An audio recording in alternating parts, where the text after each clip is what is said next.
Every business needs this one key individual who can understand the entire business and be able to systemize and also streamline the business process and deliver the required results for the entrepreneur.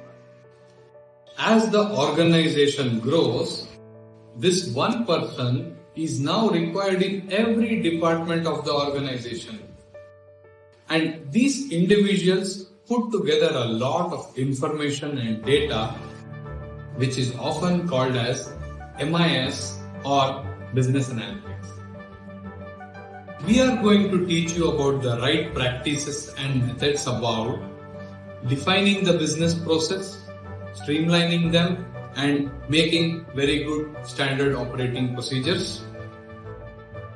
We will also teach you about a little bit of IT, cloud, software as a service, and database management system.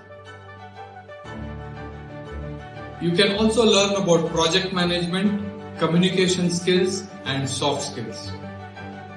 How to deploy a business process standardization into a software as a project is something which is going to be a key learning out of our course. Do you want to be that one person in the organization or the department that everyone wants to look up at? Then click on the link below and we will prepare you for being that one key resource.